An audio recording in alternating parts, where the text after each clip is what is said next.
to talk about why they're resisting the Olympics and to resist the Olympic torch with us today. And here they're coming. They'll introduce themselves way better than I ever will. Sego, Sewaguego, Ojista, Leo, Neyungets, Duskalolo, Turtle, Haudenosaunee, Swege. I'm Missy, everybody. My Uncle Hoey name's Ojista Leo, but it's easier for you guys to pronounce Missy, so I'll just leave it at that. And I'm from Six Nations on the Tuscarora Nation, Turtle Clan. And we're from Six Nations. Go ahead, Missy. Sego, jag notice ni youngets, Duskalolo ni ogohon jode, then nu wagenyato. Sego's going to go west to Wadis the Youngets, Mohawk Wolf Clan from the Six Nations territory. I brought my brother here with me, my cousin, and thanks for having us. So we're all here for one common purpose, to stop this fucking torch. And not to stop it, but to raise issues that are going on within, this torch and these Olympics are bringing up throughout Turtle Island. And we're here representing a larger group of people that were supposed to be coming from Six Nations.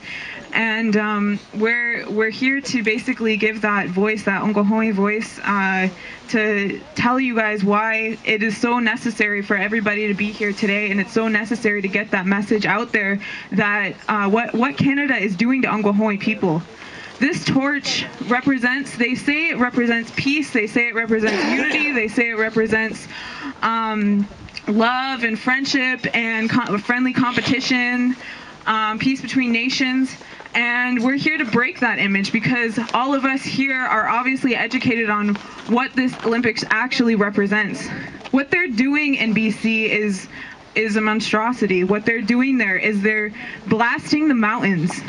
They're clear-cutting the trees, and this is just a representation of this colonialist system that we live in today, where they think that it is okay to kick Ongohoe people off of their territory, to disallow them to do their ceremonies in the mountains, in their traditional places of where they think it's okay to be raping our mother, the earth that provides for us. This is the only land we have, and we're here to say no for the future generations, because from our perspective, which our perspective does not just think about here and now. Our perspective and our people do not just think about temporary benefits.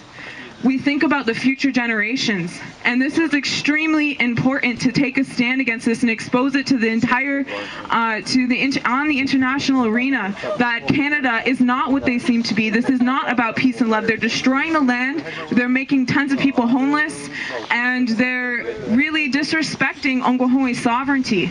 When they tried to run the torch through Six Nations, they did not. They consulted our Band Council, which is a colonial government that was enforced on our people by gunpoint in 1924.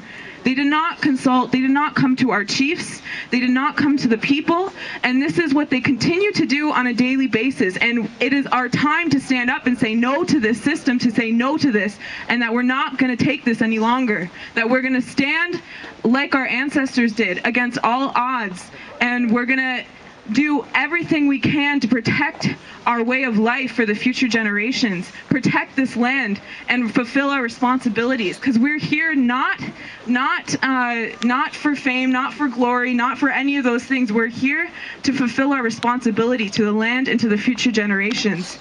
And I'm so happy that you guys have organized this, because Kitchener is within the Haldimand Tract, which is Haudenosaunee land that has been taken, stolen all over Turtle Island, and we need to expose this.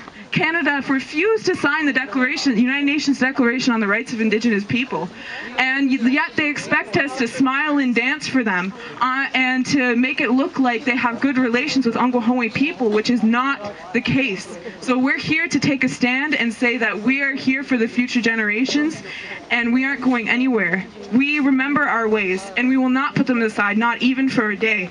So now I'll go to everyone here within that spirit of true unity, of true knowledge. So now I'll go for everybody here.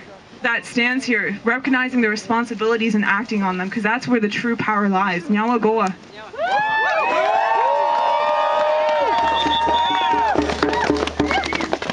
Sego's gonna go. I just wanted to say something. You know, we're here and we're doing what we're doing, but you know, we all know that the Olympics is gonna happen, and you know, we can't stop it. But you know, we're here making a point to show who we are and what we stand for. And someone that's involved with, well, who does a lot of stuff with us, her name's Lindsay, and she said something really important. She said that us standing up for what we're doing now and standing for what's right, it's going to make a difference for the future generations, because the youth in the future, the people in the future are going to look back and they're going to see, you know, some people who didn't know what was going on with the Olympics and may have supported it, but at least people like us, at least we stood up against, we made a stand so they can look back and say, you know, they can be proud. They can be proud that people like us stood up against this. And all it takes is that knowledge, like just Leo was just saying, that true knowledge. My cousin here, like he was asked to run the torch.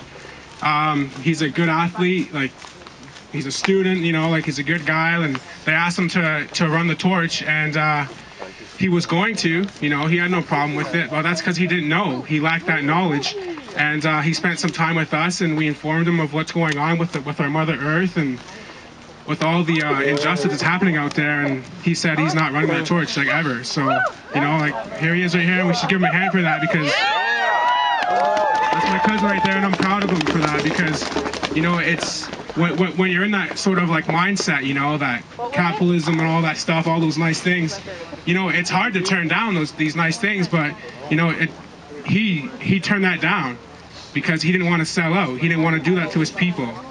So all it takes is that knowledge. Even after the Olympics, we need to keep going. We need to keep spreading the knowledge and letting people know, because then they'll be like my cousin here, and then they'll understand. Yeah.